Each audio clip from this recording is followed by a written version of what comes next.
Y continuamos aquí en Siga Siga y bueno, vamos a conversar con Pablo Bosch, nuestra columnista desde Santa Fe también, que ahora va a tomar uno de los temas que está en agenda del Gobierno Nacional, la reforma laboral. Hola Pablo, ¿cómo estás? ¿Qué tal? ¿Cómo andan? Bien, bien. Bien, Bueno, bien, no bueno. solamente en la agenda del gobierno nacional, también el gobernador Puyaro ha manifestado su voluntad de acompañar esta iniciativa, lo mismo que la diputada electa y actual vicegobernadora Gisela Scaglia. Todavía falta conocer la posición de Pablo Farías del PS y el resto de los representantes de la derecha provincial también van a estar acompañando esta propuesta, eh, sobre todo considerando que lo que hoy se está conversando mediáticamente en torno a la reforma laboral parte de un proyecto de ley presentado el año pasado por la diputada Romina Díez, diputada libertaria. Todavía Sí. no se conoce, digamos, a ciencia cierta cuál va a ser el texto concreto que el Ejecutivo va a poner en discusión en el Congreso, pero sí ha habido manifestaciones muy concretas desde el presidente y sus ministros y voceros relevantes del espacio libertario sobre lo que pretenden con esta reforma de las relaciones laborales. Eh, Más allá de estas diferencias, porque Sturzenegger salió a decir que el proyecto de Romina Díez no era tal cual lo que quería Milei. Evidentemente apuntan a una dirección, ¿no? Que es bajar los salarios. a ver, por un lado hay una estrategia discursiva de plantear esta discusión en torno a una modernización, así lo están presentando, y además como una manera de contribuir al blanqueo de un importante sector de la población que trabaja sin derechos laborales. Ujú. Incluso un importante sector de quienes hoy están sin derechos laborales lo hacen a partir de lo que sería la primera reforma laboral de mi ley, que fue habilitar el registro mediante la figura del monotributista de trabajadores de unidades productivas de hasta 4 empleados.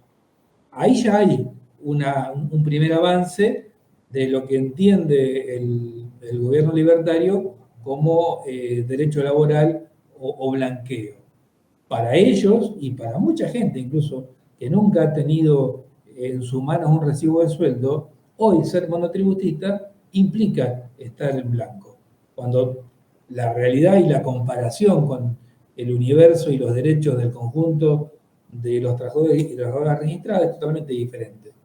Eh, lo que están apuntando está claro, primero, a romper el corazón del sistema de derecho laboral argentino, que son las paritarias y la negociación colectiva.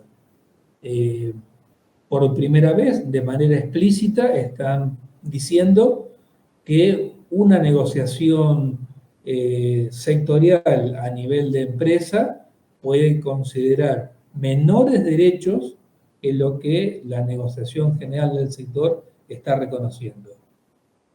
Proyectado en el tiempo, es una manera de reducción de derechos y también están introduciendo que esta reducción también alcanza el salario, volviendo, por ejemplo, a colocar la posibilidad de pagar con ticket canasta. Hay que hacer un poco de memoria, pero a comienzo de este siglo hubo una fuerte denuncia penal que terminó incluso con empresarios condenados respecto a la manipulación y a los negociados en torno a los tickets canasta que algunas empresas utilizaban para pagar el salario o parte del salario de sus trabajadores. Ujú. Hay también otro dato que está fuertemente instalado, pero que conviene repetirlo cada vez que la discusión surge. En la Argentina está demostrado que la única forma de crear trabajo genuino es con crecimiento de la producción. Es una absoluta mentira y una falacia pretender plantear que la generación de trabajo depende de la legislación. La creación de trabajo depende del crecimiento de la actividad económica y de la posibilidad y la necesidad que haya trabajadores que sean demandados, porque justamente hay ventas, hay mercado, hay actividad. Bueno, Esto por ejemplo, hago una pregunta a la mesa, ¿no? solamente Con esta es importante. No, ahí me escuchás, Pablo, sí. Por ejemplo, toda la, Sí, sí, can- la, la perfectamente. gran cantidad de jóvenes que hoy, bueno, uno ve en la calle entregando por la plataforma Cadetes. Rappi o Cabify. O sea, toda esta gente que está, ¿cómo estaría incluida de un modo distinto? No es seguro que pueda tener impacto lo que se está planteando como reforma en esa situación. Hoy hay un 40% más o menos del universo de trabajadores que está en situación irregular. Son 6.500.000 trabajadores registrados y 3.900.000 que están no registrados, o sea, que no tienen aporte jubilatorio.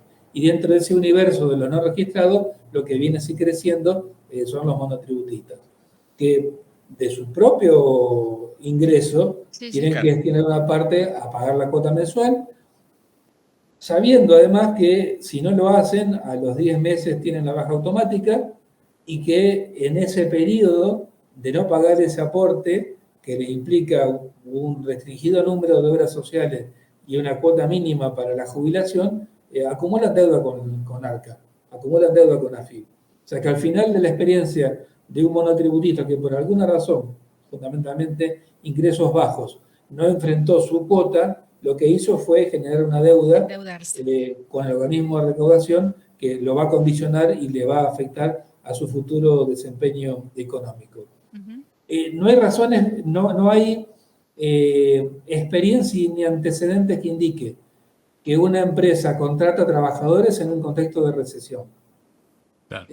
Un contexto de recesión es el peor escenario para que los trabajadores discutan su salario y sus condiciones laborales.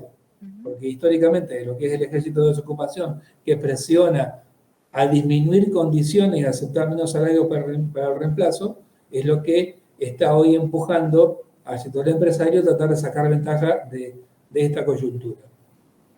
Yo me quiero detener 50 segundos con una breve selección de 3 manifestaciones que se escucharon en estas horas respecto a la reforma laboral. Por un lado, el presidente Milei marcando que se trata de una modernización. Luego, el ministro Sturzenegger describiendo las situaciones de diferencias salariales que están intentando revertir. Y por último, un vocero calificado del movimiento libertario, Javier Negre, director de la Derecha Diario, que plantea claramente cuál es el objetivo político y de fondo de esta reforma que están impulsando. ¿Y le parece lo escuchamos? Y le damos una vuelta al tema. Acá hay algo muy importante. Es modernización laboral. Argentina tiene un régimen laboral que tiene cerca de 70, 80 años y está absolutamente anacrónico. Es una idea que si vos pudieras quebrar esa suerte como de unicidad en el salario, ese que forzar en mismas condiciones en todos lados, por ejemplo, en el noroeste de Argentina aumentaría el empleo un 16%, o sea que entonces tenemos que volver a plantearnos cómo se hace la negociación salarial.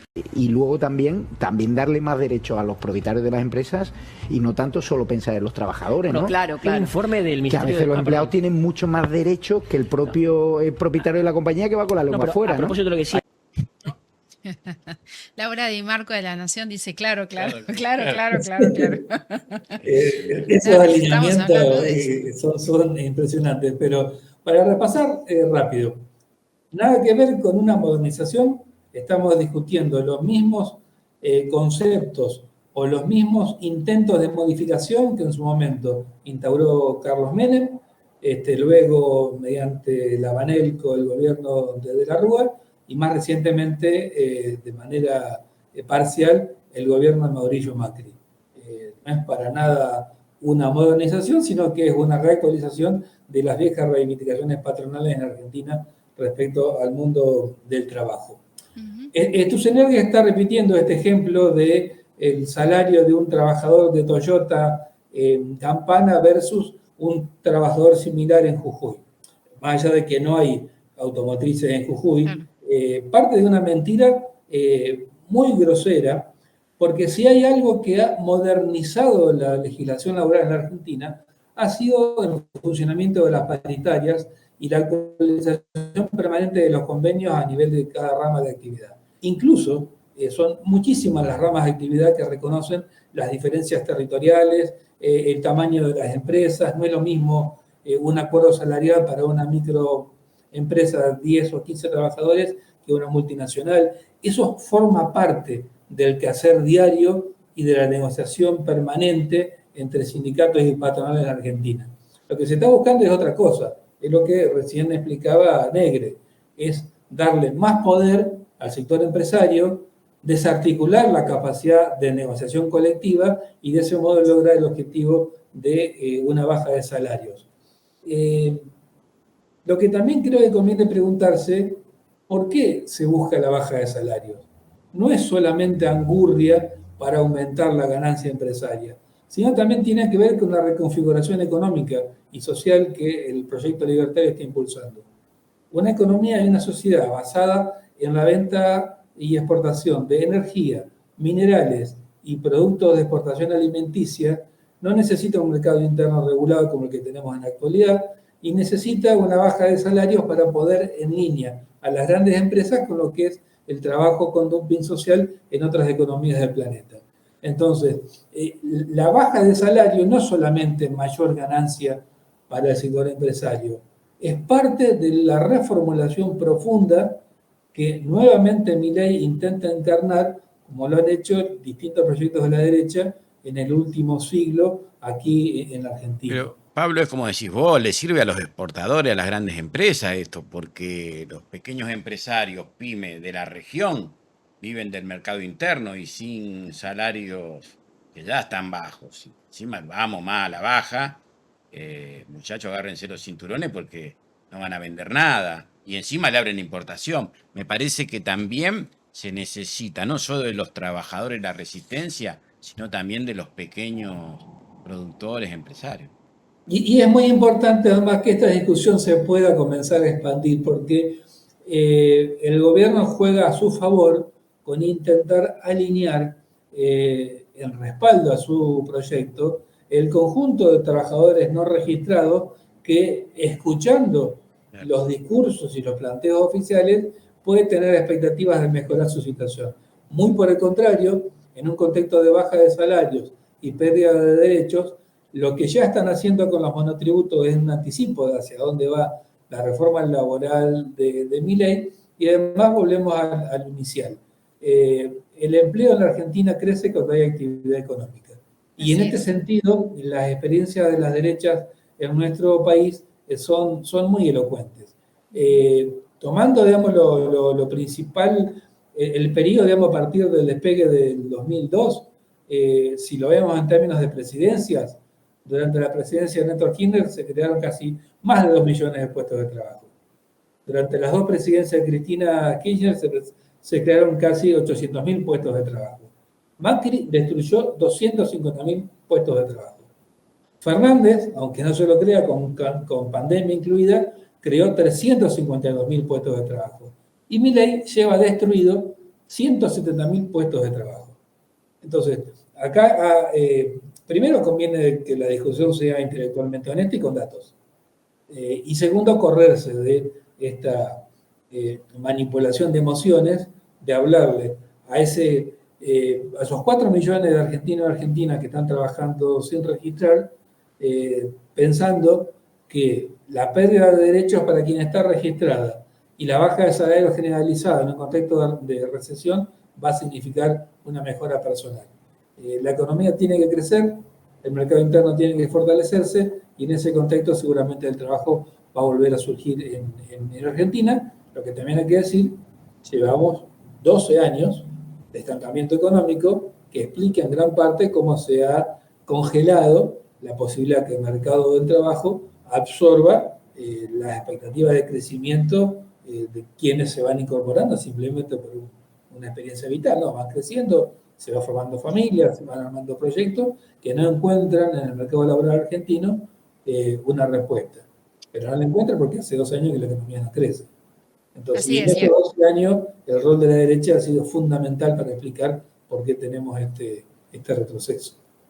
Sí, un retroceso que a modo de postal, Pablo, compartimos en Rosario, se abrió hace pocos días, habrás visto en los diarios de Rosario, el Mall China.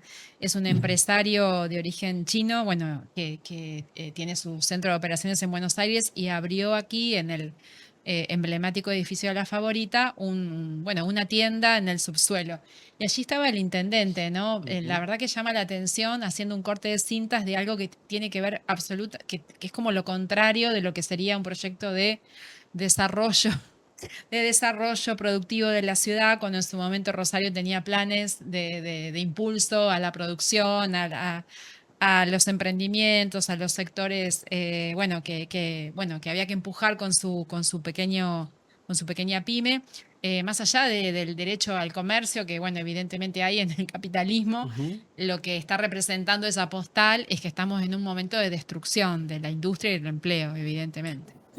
Y hay que ver también lo que implica no solamente la desorientación política del intendente, sino de las cámaras empresarias, que seguramente quienes activan y defienden el comercio local en Rosario están más preocupados por los manteros que tiran sus elementos en la peatonal que por el arribo del desarrollo de estos emprendimientos que los terminan fulminando a escala mucho mayor. Tal cual, sí. Muy atinado. Bueno, Pablo, te agradecemos mucho. Nos volvemos a ver el lunes que viene aquí en Siga Siga. Muchas gracias. Dale, hasta la próxima. Hasta la próxima.